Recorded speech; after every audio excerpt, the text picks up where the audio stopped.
The wind off Lake Geneva cut through my coat like it had a personal vendetta. I'd been on my feet for 11 hours, serving champagne to people who didn't look at faces, only trays. The Grand Hotel Bellariv's Winter Gala was the kind of event where a single glass cost more than my weekly rent, and I was the kind of person who became invisible the moment I set down the hors d'oeuvres. My phone buzzed against my hip. Grandmother. I couldn't answer, not here, not with the floor manager watching our section like a hawk. 2 more hours. Just 2 more hours, and I could take the night bus back to our apartment in Carouge and check on her medication schedule. Mademoiselle, the VIP lounge requires service. I turned. The manager's smile was plastic. They're requesting someone who speaks English fluently. You studied languages, yes. Some, I lied. I spoke 4, but admitting that meant extra shifts without extra pay. The VIP lounge occupied the hotel's eastern wing, all dark wood and darker secrets. I'd served there twice before, oligarchs, diplomats, men who conducted business in whispers. Tonight, the room held maybe a dozen people, but the air felt compressed, like everyone was holding their breath for someone who hadn't arrived yet. I circulated with the champagne. No one looked at me. Standard. Then the door opened, and the temperature in the room shifted. He moved like water through stone, fluid, inevitable, reshaping the space around him.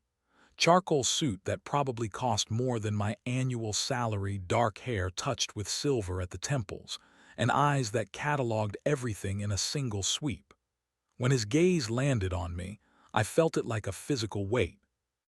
For 3 seconds, I was visible.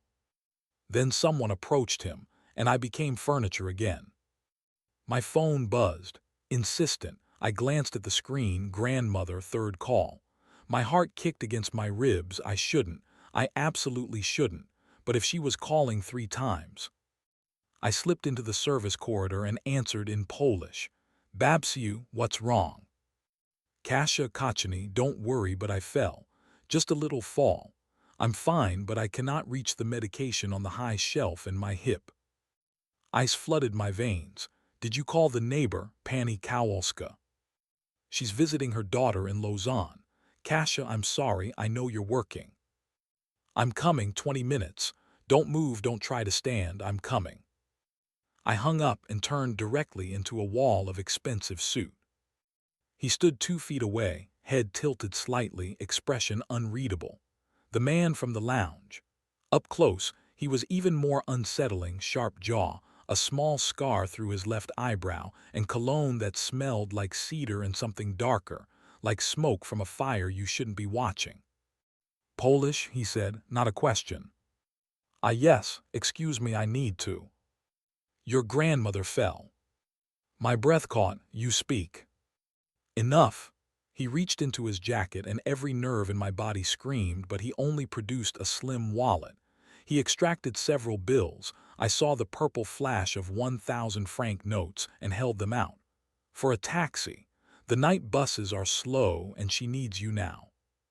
I stared at the money, at him. I can't accept. You'll work a private event for me next week. Consider this in advance. He pressed the bills into my palm, folding my fingers over them with a touch that lasted 1 second too long.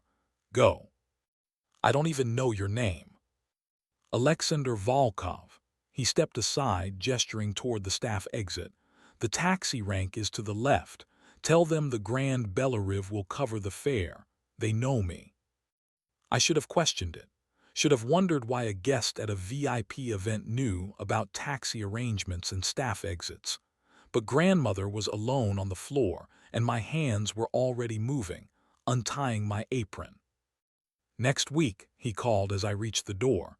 Someone will contact you with details. I ran. Grandmother was fine, shaken, bruised, but fine. I got her medication, settled her into bed, and sat in our tiny kitchen counting the francs. 3,000, more than I made in a month of double shifts. The card arrived 2 days later. Heavy stock, embossed lettering, Volkov Enterprises. Private event Saturday, 8 p.m. Car will collect you at 7:30. Dress provided. A. Volkov. An address in Cologne, old money territory. I turned the card over. On the back in different handwriting, bring nothing, everything will be provided. You're going to go, grandmother said from the doorway. She'd insisted on getting up for tea despite doctor's orders. I have to, I took his money. No, she shuffled to the table, lowered herself carefully into the chair. You're going because you want to know what happens next. I saw that look when you came home, like you'd glimpsed something through a door you didn't know existed. Babsu. Be careful, Kachini. Men who open doors often control the locks. The car arrived exactly at 7:30. Not an Uber, a Mercedes S-Class with diplomatic plates and a driver who opened the door without meeting my eyes. The back seat held a garment bag and a small box. Inside the box, a dress. Midnight blue, deceptively simple, definitely designer. I ran my fingers over the fabric in my lap as Geneva's light streaked past the window, silk that felt like water. The box also contained shoes, delicate silver things that fit perfectly. And a note, the event is a private dinner. 6 guests, all business associates. You'll translate between Polish, English, and French as needed. Stay close. Trust no one. A.V. We climbed into the hills above the city. The houses grew larger, set back from the road behind gates and walls. The car turned onto a private drive lined with bare winter trees. The villa was modern glass and old stone, lights glowing warm against the cold night. The driver opened my door onto a marble walkway. A woman in her 50s, elegant and efficient, waited at the entrance. Miss Novik, I'm Margit, Mr. Volkov's executive assistant. Come. No questions, no chit-chat. She led me through rooms that felt like art installations, too perfect to live in, to a bedroom suite larger than my entire apartment. Dress here, bathroom is through that door. Dinner begins in 40 minutes. Mr. Volkov will brief you first. She left. I stood in the center of the room, slowly turning. Floor-to-ceiling windows overlooked the lake. A fireplace lit and crackling. The bed looked like it had never been slept in. I changed quickly, feeling like an imposter. The dress fit like it had been made for me. Maybe it had. That thought was somehow more unsettling than anything else. A knock, not Margit. Alexander Volkov filled the doorway in a way that had nothing to do with physical size. Black suit tonight, no tie, top button undone. He studied me for a moment, and I fought the urge to fidget under that gaze. It suits you, he said finally, though I suspect most things would. You had this made for me. I had it made for someone with your measurements who deserves better than a polyester uniform. He stepped into the room, and I became aware of how much space he commanded simply by existing. The dinner guests include 2 Polish investors considering a significant logistics partnership. They'll conduct the real conversation in Polish, assuming no one understands. I need to know what they're actually saying versus what they tell me in English. You want me to spy for you? I want you to translate accurately. What I do with the information is my concern. He moved to the window, hands in his pockets. They'll try to cheat me. They always do. Most people assume wealth equals stupidity. And you're not stupid. No, he turned back to me. Neither are you, or you wouldn't have taken the advance and shown up prepared to negotiate terms. I haven't negotiated anything. You're still standing across the room instead of near the door. That's negotiation. A slight smile touched his mouth. The terms. You'll attend 3 similar events over the next month. I'll pay you 5,000 francs per event, plus appropriate clothing and transportation. In return, you translate accurately and maintain absolute discretion about anything you hear. 15,000 francs, nearly half a year's rent, grandmother's medications for months. Why me? You could hire professional interpreters. Professional interpreters are known quantities. They work for multiple clients, maintain networks, have reputations to protect. He took a step closer. You're invisible. No one in that room will remember the translator's face. They'll speak freely because they won't perceive a threat. It should have insulted me. Instead, it felt like the first honest thing anyone had said about my job in years. And after the 3 events, then we both decide if we want to continue the arrangement. No obligations beyond the agreed terms. Another step. He was close enough now that I could smell that cedar smoke cologne. I don't deal in coercion, Miss Novick, only in opportunities that align with mutual interest. You deal in logistics, your card said. His smile widened slightly, among other things. The dinner was excruciating. 6 men, all watching each other with the wariness of wolves circling a kill. I stood behind Alexander's chair, translating when required, invisible when not. The Polish investors were exactly as he'd predicted, all smiles in English, quietly discussing how to manipulate contract terms in Polish when they thought no one understood. I translated everything faithfully. Alexander's expression never changed, but I felt his attention sharpen with each revelation. Afterward, as the guests departed into the winter night, he walked me back to the entrance where Margaret waited with my coat. The driver will take you home. There's an envelope in the car with tonight's payment. You said 5,000 for an event. This was barely 2 hours. I said 5,000 per event. I didn't specify duration. He reached out and I went very still as his hand settled on my shoulder, the weight warm through the thin fabric. You did well. The second event is Tuesday, same arrangement. His hand slipped away, leaving cold in its wake. In the car, I opened the envelope, 5,000 francs as promised, and another note. Your grandmother's next cardiology appointment is Friday at 2 p.m. I've arranged for a car to take her to Dr. Mueller, who's considered the best in Geneva. No cost. Consider it a professional courtesy. A.V. My hand shook as I read it twice, 3 times. He'd researched me, knew about grandmother's heart condition, had arranged a specialist appointment with Switzerland's top cardiologist. I should have been terrified. Instead, I felt that door opening wider. Dr. Mueller was everything promised, thorough, patient, genuinely concerned. He spent 90 minutes with grandmother, ran tests that usually took weeks to schedule, and sat down with us afterward to discuss treatment options in careful detail. Your granddaughter's employer must think very highly of you, he told me as we left. Volkov Enterprises doesn't make referrals lightly. What exactly does Volkov Enterprises do? I asked. Dr. Mueller's smile was diplomatic. International logistics, import-export. They facilitate movement of goods across borders. A pause. Mostly legal goods as far as anyone can prove. The driver was waiting outside. Same Mercedes, same silence.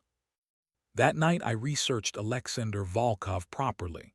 What I found was surfaces, business journals, society pages, charitable foundation work, photos of him at galleries and opera houses, always alone or with different business associates. Never the same woman twice. What I didn't find, anything concrete about what his logistics company actually moved, or why people spoke about him the way Dr. Mueller had. Present tense, careful words, that slight hesitation before legal. The second event was Tuesday, as promised. This time, a corporate reception at a converted warehouse in the industrial district. Rougher crowd, harder eyes.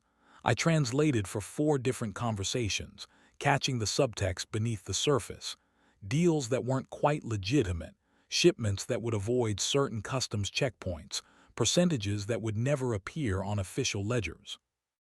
Alexander listened to everything, his expression unchanged, occasionally asking clarifying questions that let me know he understood more than he admitted. Afterward, he didn't take me back to the entrance. Instead, he led me through a secure door to a private office overlooking the warehouse floor below. Drink. He poured 2 glasses of something amber without waiting for an answer. I accepted the glass but didn't drink. What do you actually move, Mr. Volkov? Alexander, we're past formalities. He settled against the desk edge, studying me over the rim of his glass.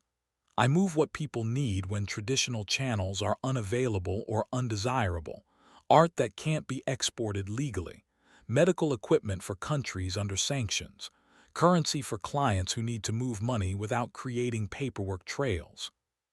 That's not legal.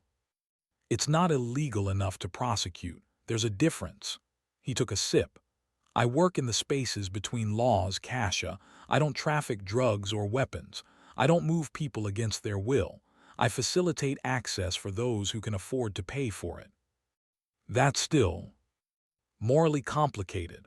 A slight smile.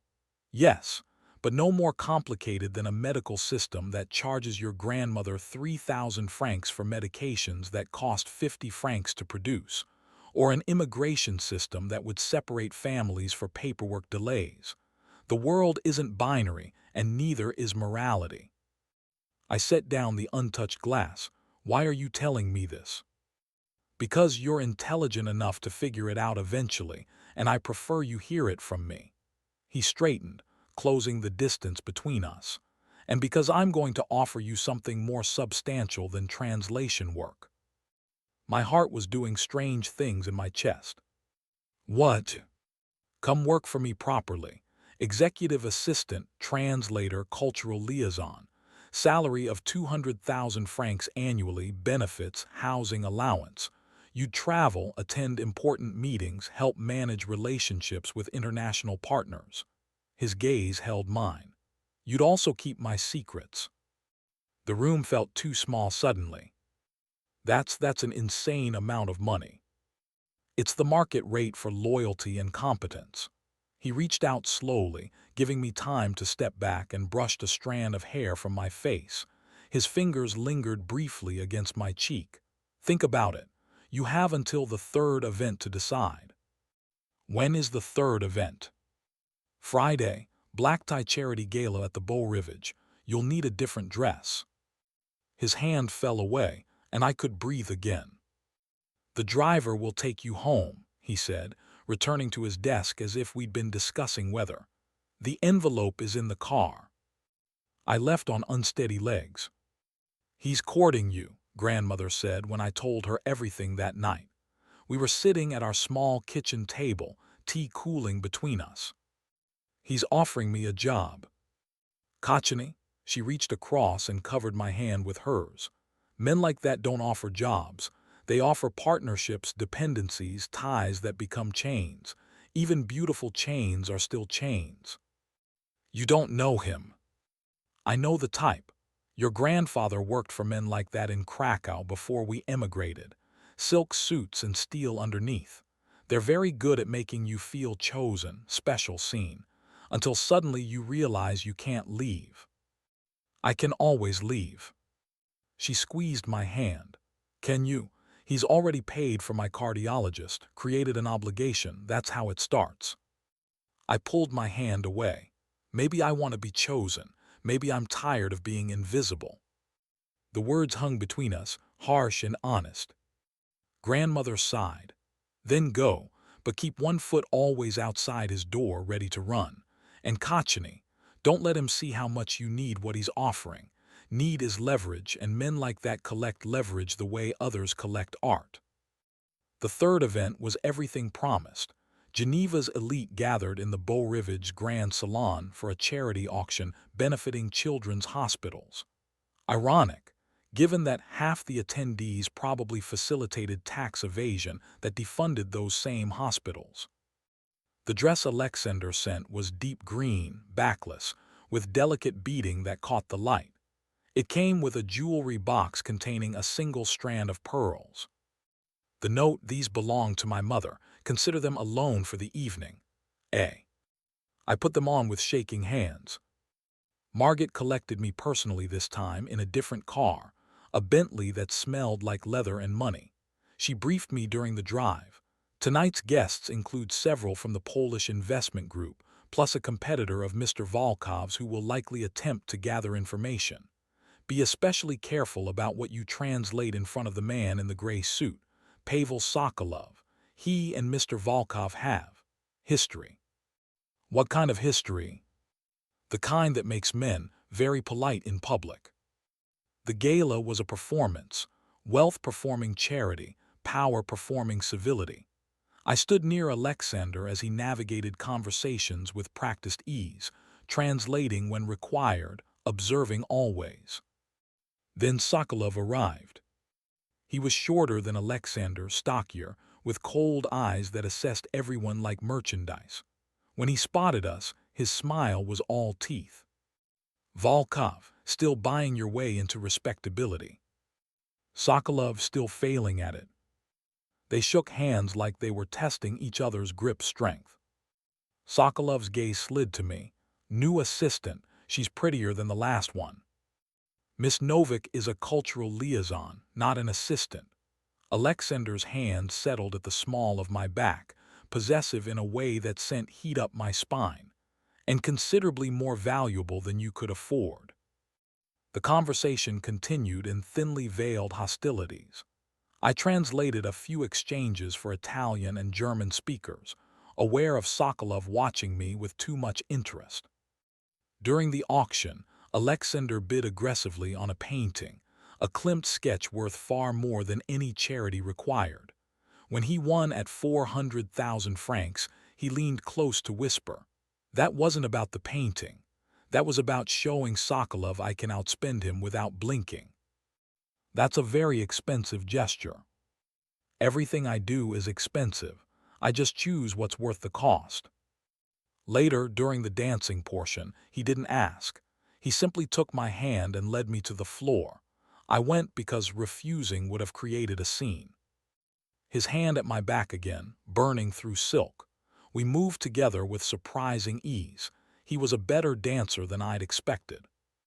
"You haven't answered my offer," he said quietly, mouth near my ear. "I'm still thinking." "Think faster. Sokolov noticed you tonight. That makes you a potential target for information gathering." I pulled back enough to see his face. "Are you threatening me?" "I'm protecting you. There's a difference." His grip tightened slightly. "If you're going to work for me, you need to understand that my world has consequences. People in it become pieces in a larger game. And if I say no?" Something flickered across his face, disappointment, maybe, or calculation. "Then the driver takes you home tonight. I thank you for your assistance, and we part professionally. You keep the payments already made. I ask only that you maintain discretion about what you've seen." "That's it." "That's it," he spun me gently, pulling me back in. "I don't coerce, Kasia. I offer, you choose." The song ended. He released me, stepping back with a slight nod. "I need to circulate. Margit will stay with you. If Sokolov approaches, be polite but vague. Don't translate anything he says without checking with me first." He disappeared into the crowd, leaving me standing alone in my borrowed pearls. Sokolov approached 20 minutes later. Margit had stepped away to handle a phone call, and suddenly he was there, champagne in hand, smile fixed in place. "Miss Novik, wasn't it? You're Polish." "Yes." "Wonderful. I have several Polish associates I'd love to introduce you to. Always useful to have skilled translators in Geneva." He moved closer, voice dropping. "Volkov pays well, I imagine, but I could offer better, plus more interesting work. He's very traditional in his approach." I kept my expression neutral. "I appreciate the offer, but I'm quite satisfied with my current arrangement." "Are you? Or are you just afraid of what happens if you leave?" He tilted his head. "Men like Volkov cultivate loyalty through obligation. Medical specialists for elderly relatives, generous salaries, expensive gifts, all leashes, just prettier than most." My stomach tightened. How did he know about Dr. Mueller? I really should. "Think about it." He pressed a card into my hand. "When you realize he owns more of you than you're comfortable with, call. I pay cash, no strings, no obligations. Just professional services, professionally compensated." Margit reappeared, her expression arctic. "Mr. Sokolov, I believe your table is being seated." He smiled, nodded to me, and vanished. What did he say? Margaret asked immediately. I told her. She listened, face impassive, then nodded once. Come, Mr. Volkov will want to know. She led me through a service corridor to a private room where Alexander was speaking rapid Russian into his phone. When he saw us, he ended the call. Sokolov approached her, Margaret said, offered employment and implied he knows about Dr. Mueller. Alexander's expression went very still, very cold. What exactly did he say? I repeated the conversation verbatim. When I finished, he was silent for a long moment. Then, Margaret, move up the timeline. We'll transfer operations to Milan by Tuesday. Contact Dmitry about the Vienna accounts, and increase security protocols immediately. Yes, sir. Margaret left. Alexander looked at me. I'm sorry, I didn't anticipate he'd move this quickly. Move how? What's happening? Sokolov wants to destabilize my operations by targeting my associates. You became visible tonight, which makes you vulnerable. He crossed to me, hands gentle on my shoulders. I won't let anything happen to you, but you need to decide now. Work for me officially, with all the protection that provides, or walk away tonight with enough money to relocate you and your grandmother somewhere safe. Relocate? Why would I need to? Because Sokolov doesn't make empty offers. If you refuse him, he'll assume you know too much about his approach. He'll view you as a liability. But I don't know anything. You know he's interested in my operations. In this world, that's enough. His thumbs stroked small circles on my shoulders. I can protect you, Kasia, but only if you let me. My mind raced. Grandmother's words, beautiful chains are still chains, but also the warmth of this room versus the cold of our apartment, visibility versus invisibility, choice versus circumstance. If I say yes, what changes? You move into secure housing that I provide. You accept a security detail for the first few months. You work exclusively for me. No outside translation work that could be compromised. And you trust that when I tell you something is for your safety, I mean it. That sounds like coercion. It's protection. There's a difference. His hand slid down my arms. But if you want to frame it as coercion and walk away, I'll respect that. The offer to relocate you both stands either way. I met his eyes, dark, unreadable, but somehow I knew he meant it. He would let me go, would keep me safe either way. That's what decided me. Not the money or the protection, but the fact that he was offering me a real choice, even when it complicated his life. I'll do it, I'll work for you. Something shifted in his expression, relief maybe or satisfaction. You're certain? No, but I'm choosing anyway. He smiled then, genuine and brief. That's the only way anyone makes important decisions. He released me, stepping back. Margaret will take you home tonight. Tomorrow, I'll send details about the housing arrangement. Pack only essentials, everything else will be provided. What about my grandmother? She moves with you. The apartment will have a full-time nurse on call and accommodations for live-in care if needed. He paused. I take care of my people, Kasia. That was never a lie. I nodded, throat tight. The pearls. Keep them. They look better on you than they ever did in a vault. The new apartment was in Ovives, one of Geneva's most secure neighborhoods. 3 bedrooms, full accessibility features for grandmother, a nurse's suite, and floor-to-ceiling windows overlooking the park. Margaret supervised the move with military efficiency while grandmother sat in the new living room, taking everything in with shrewd eyes. Be careful, Kachini, she said again. This is beautiful, but it's not yours. It's borrowed, and borrowed things must eventually be returned. Maybe, or maybe I earn it. She said nothing, but her expression spoke volumes. My first official day, Alexander took me to his primary office, a modernist building near the UN compound that housed Volkov Enterprises' legitimate operations. My office was 3 doors from his, spacious and well-equipped. You'll handle all Polish communications, attend meetings requiring translation, and manage certain sensitive relationships. He handed me a tablet. These are our current partners. Memorize their names, their preferences, their families. We deal in relationships, not just transactions. And the less legitimate operations. You won't be involved in operational details. You'll know what you need to know, nothing more. If you don't know, you can't tell. It's protection for both of us. Over the next weeks, I learned the rhythm of his world. 12-hour days, constant travel, conversations in 5 languages about shipments and contracts and percentages. I met oligarchs and diplomats, gallery owners and shipping magnates, all operating in those gray spaces between legal and not. And slowly, I stopped being invisible. People learned my name, asked my opinion, included me in conversations that mattered. Alexander introduced me not as his translator but as his colleague, his partner in cultural negotiations. The distinction mattered more than I'd expected. We worked well together. He was sharp, strategic, 3 steps ahead of everyone else, and surprisingly patient when I pushed back on decisions or questioned his reasoning. He didn't want a yes woman. He wanted someone intelligent enough to see problems he might miss. The danger felt distant, theoretical, until the night we attended a gallery opening in Milan and everything changed. We'd flown in that afternoon for what should have been a simple networking event, art collectors and business associates, champagne and small talk. I wore black, simple and elegant. Alexander wore his standard charcoal suit and that cedar smoke cologne that I'd started associating with safety. The gallery was beautiful, a converted palazzo with soaring ceilings and carefully curated Renaissance pieces.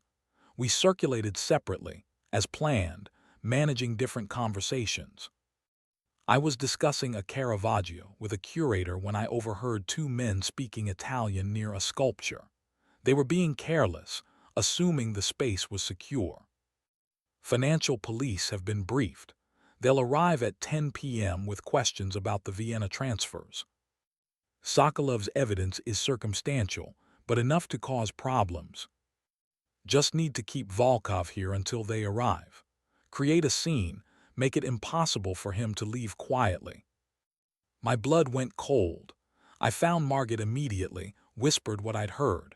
Her expression didn't change, but she nodded once and disappeared. 5 minutes later, Alexander was at my elbow. We're leaving, now, don't make it obvious.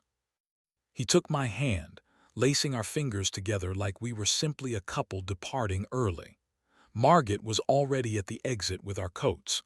We walked out into Milan's cool night air and directly into a waiting car, not the one that had brought us.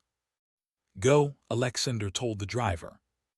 We pulled away, just as I saw police vehicles turning onto the street behind us. How did they know we'd be there?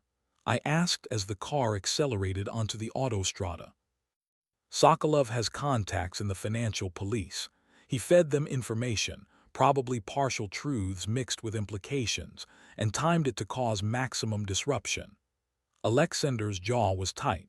It's a warning, proof that he can reach into my operations whenever he wants. What happens now? Now we move faster than he anticipated. Margit's already implementing contingency protocols.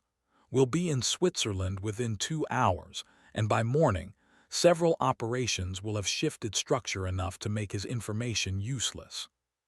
He was still holding my hand. I realized he was holding it very tightly. You're angry, I said. I'm furious. He turned to look at me.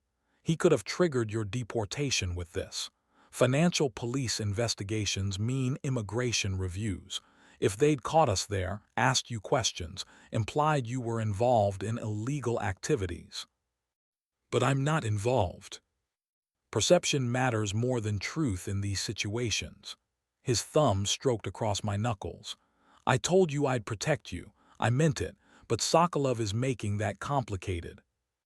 We drove in silence for a while, then quietly. Why are you doing this? The protection, the resources, all of it, I'm just a translator. He was quiet so long I thought he wouldn't answer. Then, because you're the first person in 5 years who looked at me like I was human instead of dangerous, because you push back when I'm wrong and call me on my manipulations, because you're brilliant and kind and you care about your grandmother more than you care about wealth or status. Another pause. Because you're my weakness, Kasha, and I don't have many of those. The confession sat between us, heavy and honest. That's not protection, I whispered. That's something else entirely. Yes, he released my hand. Which is why I need you to tell me now if this is only professional for you. Because if it's not, things become more complicated. And if Sokolov realizes you're more than an employee, you become an even bigger target. I should have said it was only professional, should have maintained boundaries and safety. Instead, it stopped being only professional when you sent Dr. Mueller to my grandmother without asking for anything in return. He turned to face me fully. In the low light of the car, his expression was unguarded in a way I'd never seen. That was before I knew you'd become necessary. I'm not. You are to my operations, yes, but also to me. He reached out slowly, cupping my face. I want to kiss you. I've wanted to kiss you since that first night when you stood across the room negotiating distance. But if I do, everything changes. You need to know that. My heart was thunder. Maybe I want things to change. He kissed me then carefully, like I was something precious and breakable. His hand slid into my hair, the other settling at my waist, pulling me closer. I melted into him, tasting champagne and possibility. When we broke apart, I was shaking. Your grandmother is right, he murmured against my temple. I am dangerous for you, but I'm also too selfish to let you go. Then don't. We drove through the night toward Switzerland, toward whatever came next, his arm around me and my head on his shoulder. I should have been afraid. Instead, I felt chosen. The next morning, Alexander was different, more protective, more present. He moved our morning meeting to the apartment so he could check on grandmother personally. They spoke in careful Polish about her health while I made coffee, and when I returned, I found them laughing together over some shared joke. Your grandmother has excellent taste in literature, he told me as we settled into work. She was telling me about her favorite Milos poems. You read Milos? My father insisted I learn Polish properly, which meant reading Polish poetry. He said you couldn't negotiate with people if you didn't understand what made them beautiful. Something sad crossed his face. He was right about that, at least. I asked gently. He died 10 years ago. Heart attack, technically, though stress killed him long before his heart stopped. He handed me a folder. These are today's priority meetings. The Polish investors are threatening to back out of the logistics partnership. I need you to help me understand what they're actually afraid of versus what they're claiming. We worked through lunch, then took a video call with 3 different time zones simultaneously. I translated, clarified, occasionally interjected when cultural context mattered. By evening, we'd salvaged the partnership and restructured terms everyone could accept. You're good at this, Alexander said as I gathered my notes. Better than good. You see through people's surfaces to what they actually want. It's just empathy and observation. It's a rare combination of both. He stood, stretching. Dinner. There's a place in Carouge I've been wanting to try, unless you need to get back to your grandmother. She has the nurse and she told me this morning to stop hovering. I smiled. Dinner sounds good. The restaurant was small, unpretentious, tucked into a quiet street. We sat in a corner booth, and for the first time since I'd met him, Alexander seemed almost relaxed. Tell me something true, he said over wine. Something you don't share professionally. I considered. I wanted to be an interpreter at the UN. Studied for it, applied 3 times. Never even got an interview. They said my credentials were excellent, but I lacked institutional experience, which is code for we don't hire people from your background. Their loss, my gain. Maybe. Or maybe I'm just another employee you'll move on from eventually. He reached across the table, taking my hand. You're not. I don't know what you are yet exactly, but you're not disposable. That's not reassuring. It's honest. I can't promise you safety or simplicity or any kind of normal life. But I can promise you this. As long as you're in my world, I'll protect you with everything I have. And when you decide to leave, if you decide to leave, I'll make sure you land somewhere better than where you started. Why would I leave? Because eventually, everyone realizes the cost of staying near me is higher than the benefit. My father understood that too late. I won't make the same mistake with you. The sadness in his voice cut through me. I squeezed his hand. What happened to your father? He built an empire in Moscow, came to Geneva thinking he could go legitimate, got caught between old obligations and new ambitions. The stress ate him alive. He pulled his hand away, reached for his wine. I inherited the empire and the obligations, trying to thread the needle between honoring his legacy and not letting it kill me the same way. Is that what the restructuring is about? Going legitimate? Gradually, but you can't just walk away from certain partnerships. You have to slowly shift them until one day you realize you're operating mostly in daylight. He smiled wryly. It's a 20-year plan. I'm about 15 years in. 5 more years. If Sokolov doesn't derail it first, he benefits from keeping things in the shadows. My legitimization threatens his business model. We talked through dinner and after, walking along the Rhone despite the cold. Alexander shrugged out of his coat and draped it around my shoulders without asking, and I let him, stealing his warmth and his cedar smoke scent. I should tell you something, he said as we walked. Your grandmother knows my family. I stopped. What? She didn't recognize me at first. I was a child last time we met, but she knew my father. I realized it during our conversation this morning when she mentioned Krakow in the 80s. He turned to face me. Her husband, your grandfather, worked for my father's operation before they emigrated. Low-level logistics coordination, nothing dangerous, but they crossed paths regularly. My world tilted. She never mentioned. She probably wanted to protect you. And honestly, it's ancient history. But I thought you should know there's a connection beyond coincidence. Is that why you helped her? Some kind of obligation to my grandfather? No, I helped her because you needed me to, and I wanted you to know I could be trusted. He stepped closer. But I won't lie, knowing she has ties to my father's world makes me want to protect her even more. She's part of a legacy I'm trying to honor. I didn't know what to say. The revelation reframed everything. His initial interest, his generosity, the pearls that had belonged to his mother. Does this change anything? He asked quietly. I don't know yet. Fair enough. He brushed cold fingers across my cheek. Take the time you need, I'll still be here. I asked grandmother about it that night. She sighed, settling into her chair with the weariness of someone who'd been expecting this conversation. Yes, I knew his father. Alexander was maybe 7 years old last time I saw him. Serious child, too smart for his own good. Your grandfather did shipping manifests for Volkov Sr. Legitimate work mostly, though we suspected what else moved through those warehouses. Why didn't you tell me? Because I wanted you to make your own choices without the weight of old debts. She reached for my hand. But Kachany, listen to me. His father was a hard man trying to be soft, dangerous because he confused control with care. The son has the same instincts. You think Alexander is dangerous. I think he's dangerous because he doesn't realize how much control he exerts simply by existing. He arranges your life with the same efficiency he arranges his shipping routes and calls it care. Maybe it is care, but it's also control. He lets me make my own choices.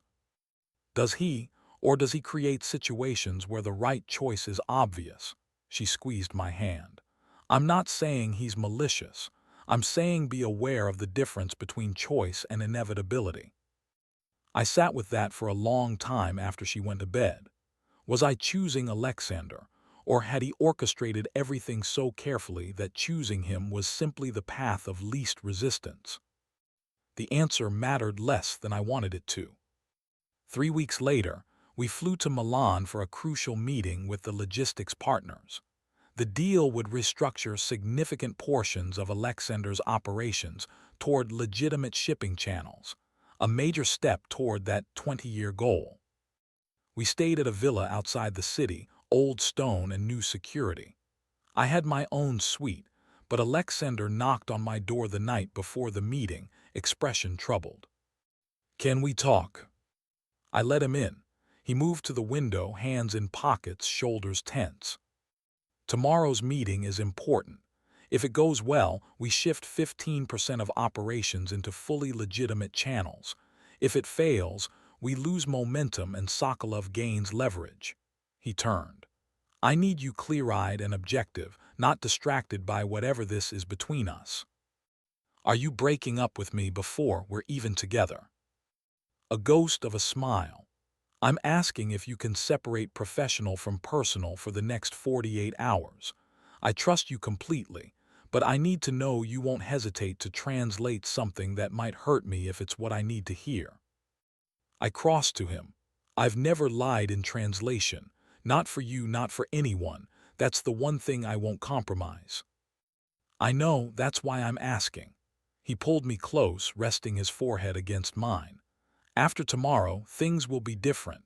Either we'll have moved closer to legitimate operations, or we'll be fighting Sokolov more directly. Either way, the stakes increase." "Then let's make sure tomorrow goes well." The meeting was in a converted monastery, all vaulted ceilings and sacred silence. 6 partners, each controlling different aspects of European logistics. Alexander presented his proposal with the precision of a surgeon, restructuring routes, updating contracts, shifting from gray market facilitation to legitimate customs brokerage. The objections came fast and multilingual. I translated everything faithfully, including the Polish investors who worried that legitimization meant reduced profit margins, and the Italian partners who suggested Alexander was going soft.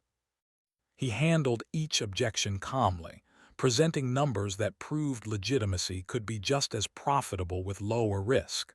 When the meeting broke for lunch, he pulled me aside. "How do you read the room?" 3 are convinced, 2 are skeptical but movable, 1 is actively hostile. The hostile one is being pressured by someone outside this room. "Sokolov." "Probably. He kept checking his phone during your presentation." Alexander nodded slowly. "Then we need to force a decision before he can coordinate resistance. This afternoon I'm calling for a binding vote. If they reject it, I'll know who's compromised." The afternoon session was tense. Alexander pushed for commitment, offering financial incentives for early adoption and warning about increased regulatory scrutiny that would come regardless of their decision. The legitimate channels were coming whether they prepared for them or not. The vote was 4 in favor, 2 against. The hostile partner walked out. "That's war," Margit murmured to me as we watched him leave. "He'll go straight to Sokolov with details." Alexander seemed unconcerned. "Let him. We have what we need.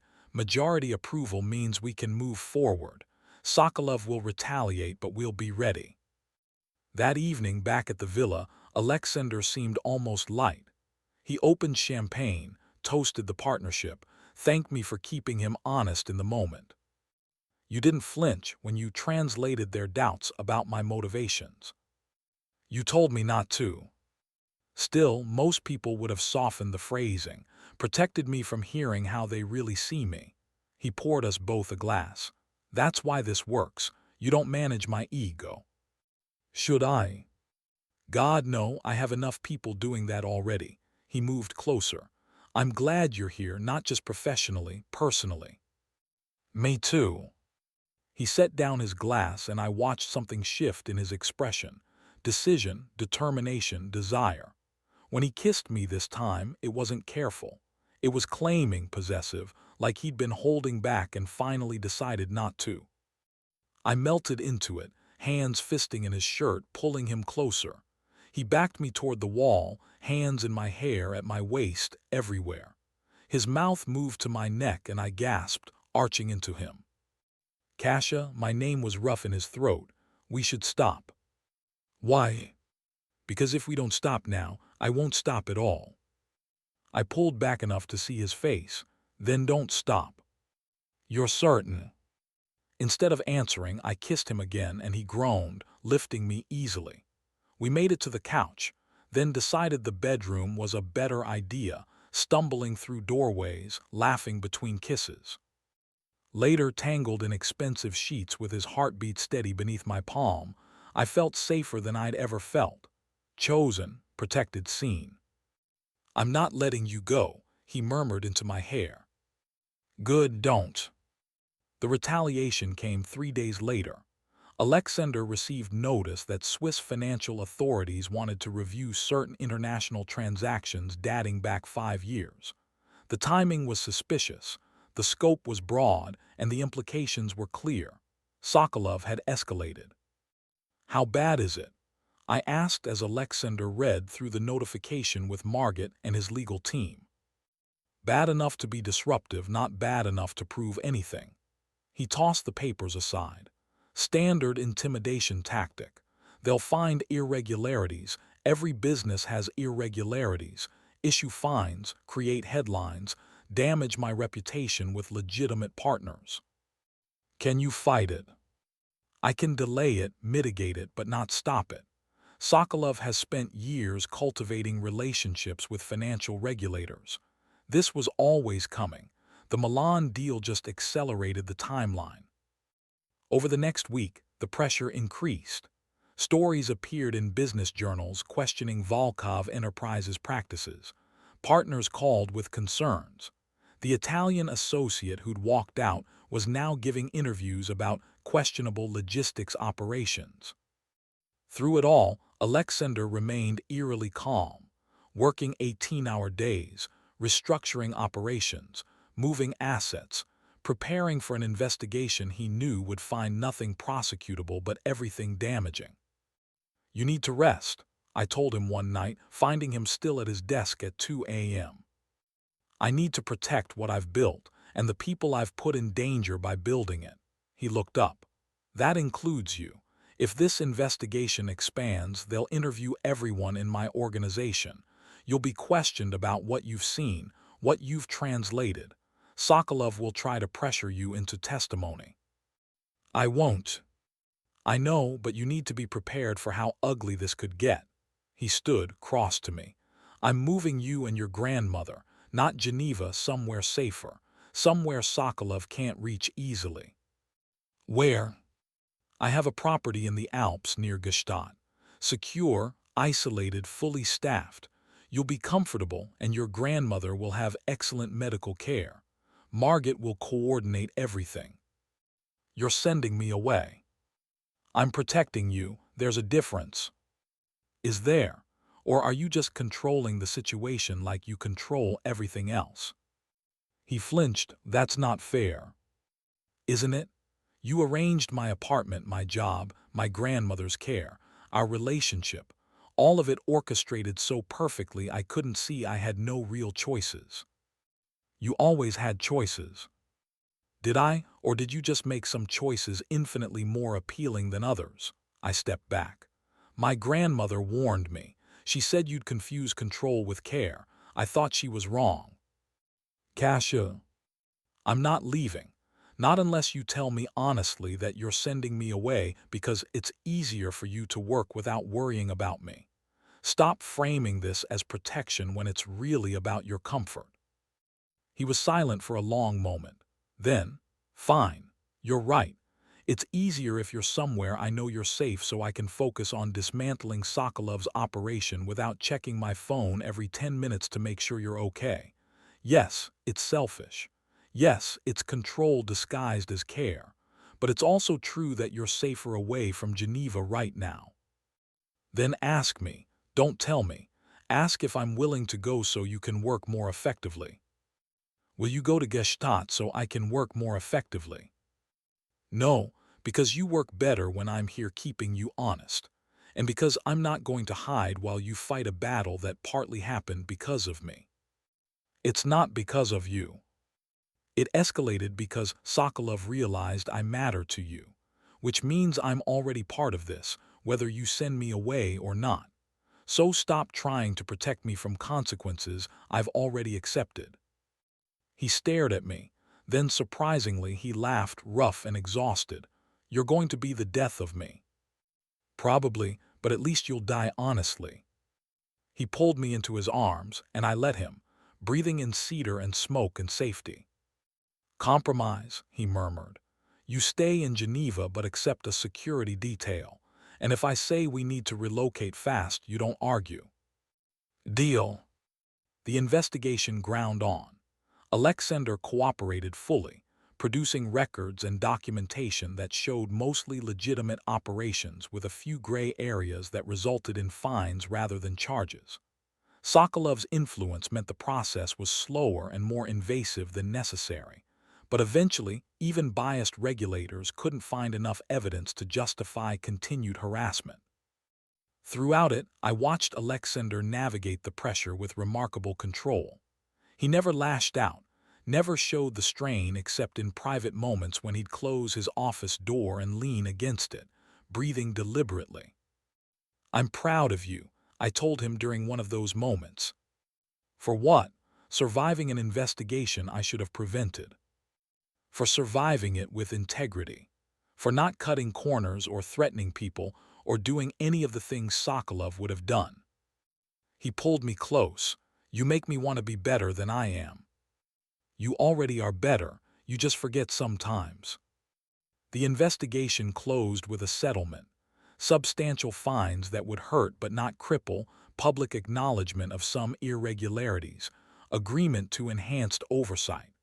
Technically a loss, but functionally a victory since it ended without charges. Sokolov sent flowers to the office. The card read, "Until next time." Petty, Margaret said, tossing them in the trash. Alexander was less dismissive. He's reminding me he can reach us whenever he wants, which means we need to end this permanently. How? By removing his leverage. He turned to me. Remember when I said I work in the spaces between laws? Sokolov does too, but he's less careful. He bribes officials, manipulates contracts, extorts competitors. All I need is proof and I can bury him legally. No violence, no crimes, just evidence delivered to the right authorities. That sounds dangerous. It's necessary. He won't stop coming after us unless I give him a reason to. Over the next month, Alexander's operation became surgical. He hired investigators, cultivated sources, built a case against Sokolov that documented years of illegal activities. It was meticulous work, every claim backed by evidence, every connection verified. I helped where I could, translating documents and communications, but mostly I watched him transform from someone who operated in moral gray areas into someone determined to use the law as a weapon. Is this legitimacy? I asked one night, using the system to destroy an opponent. It's accountability. The system exists for this, to punish people who break rules. I'm just ensuring it does its job. He looked at me. Does it bother you? No, but I want to make sure it doesn't bother you. That you're not becoming what you hate just to win. I'm not. Sokolov breaks laws that hurt people, extortion, fraud, endangering workers. I'm breaking laws that hurt systems. There's a difference. If you say so. You don't believe me. I believe you believe it. I also believe you'll keep believing it as long as I'm here questioning you. He kissed my forehead. Then stay, keep me honest. The evidence package went to authorities simultaneously in 3 countries, Switzerland, Russia, and Italy. Within a week, Sokolov was arrested on multiple charges. His assets were frozen, his operations disrupted, his political connections suddenly unreachable. It was over quickly, anticlimactically. One day he was a threat, The next, he was a bureaucratic problem for prosecutors and defense attorneys. "That's it?" I asked as we watched news coverage of his arrest. "That's it. No dramatic confrontation, no violence, just documentation and legal process." Alexander seemed almost disappointed. "Turns out the best revenge is boring competence." "What happens to his organization?" "It'll fracture. Some operations will fold, others will be absorbed by competitors, a few will try to go legitimate like I am. The landscape shifts, but it doesn't disappear." "And you're okay with that?"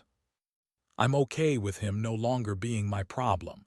I'm okay with you being safe. The rest is acceptable collateral complexity." That evening, he took me to dinner at a restaurant overlooking the lake. We didn't discuss business. Instead, we talked about books and travel, and whether Geneva was truly home or just a convenient base. "What do you want?" he asked over dessert. "Long-term, big picture, if you could design your life, what does it look like?" I considered. "I want to matter, to do work that requires my intelligence, not just my ability to be invisible. I want my grandmother comfortable and cared for. I want to wake up next to someone who sees me as a partner, not a possession." I met his eyes. "I want to choose my chains if I have to wear them." "And if I promised you could choose, that we build this together, whatever this becomes?" "Then I'd say yes, but I'd also say we need real boundaries. Decisions we make together, not things you arrange and I discover. Partnership, not protection." "I can work with that." "Can you? Because your instinct is always to control situations for the best outcome. That's not partnership." "Then teach me. I'll get it wrong sometimes, but I'll learn." He reached across the table. "I want you in my life, Kasia, not as an employee, not as someone I need to protect, as an equal who makes me better than I'd be alone." "That's terrifying."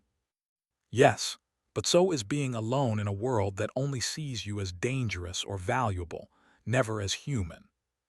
I took his hand. "Then let's be terrifying together." Grandmother's health declined gradually over the next 6 months. The specialist treatment extended her time significantly, gave us months we wouldn't have had otherwise, but eventually even Swiss medicine couldn't fight the inevitable.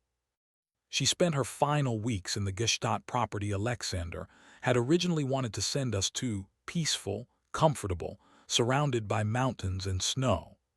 I stayed with her, and Alexander visited every weekend, bringing books and sitting quietly while I read to her in Polish.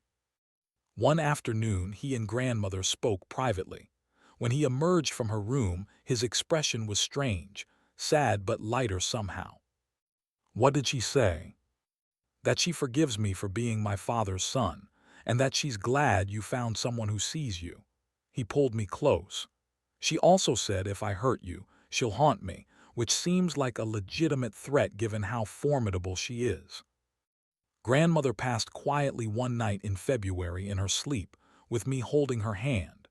She'd left instructions for a simple service, burial in Switzerland rather than repatriation to Poland, because this is where Kasia built her life, and I want to be part of that foundation.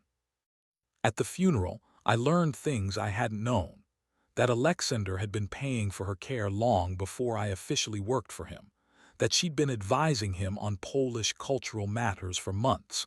That they'd formed a genuine friendship built on shared history and mutual respect. "She helped me understand my father better," he told me after the service. "Told me stories I'd never heard, helped me see he was trying to protect his family the only way he knew. Gave me permission to forgive him, which meant I could forgive myself." "For what?" "For not being able to save him, for inheriting his empire and his debts and his complications." He looked at the snow-covered mountains. "She was wise, your grandmother, and kind in ways that mattered." I leaned against him, grateful for the warmth. "She liked you. Even when she was warning me about you, she liked you." "Good, I liked her too." 2 years later, we stood in the same Gstaad property, now transformed into a legitimate conference center for international business negotiations. Alexander had completed his transition to legal operations, restructuring everything into transparent logistics and consulting work. It had been expensive and complicated, but he'd done it. "Your father would be proud," I told him as we watched the first conference group arrive. Maybe, or maybe he'd think I'd gone soft. He pulled me against his side. But I think he'd be glad I found a way to honor his work without letting it destroy me. We'd married quietly the year before, courthouse ceremony, Margaret and a few close friends, no publicity. It was legal partnership added to our professional partnership, formalizing what had already been true. I ran the cultural liaison division now, managing relationships across Eastern Europe and helping businesses navigate the complicated terrain between Western and Eastern business practices. It was challenging work that used everything I'd learned, and I loved it. "Do you ever miss the old days?" I asked. "The danger, the gray areas." "Sometimes, but then I remember the investigation, the stress, constantly looking over my shoulder. This is better." He kissed the top of my head. "This is actually mine, not borrowed from spaces between laws." No regrets. Only that it took me so long to realize legitimate success is more satisfying than illegitimate shortcuts.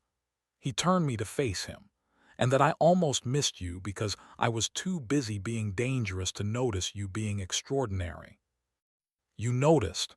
You just needed time to figure out what to do about it. And now we build something worth leaving behind. Something that doesn't require our children to spend years trying to legitimize what we started. Children, his eyebrow raised. We're discussing children now. Eventually, maybe, if you can handle the idea of someone you can't protect from everything. That sounds terrifying. It is, but so was getting into a stranger's car thinking it was an Uber. He laughed, pulling me close. "Best mistake you ever made." "Best choice," I corrected. "I chose to stay, that's different." "Yes, that's different." We stood together watching snow fall on the mountains, warm inside a home we'd built from cold beginnings. Chosen, not coerced. Partners, not possessions. It wasn't perfect, but it was ours. And that was enough.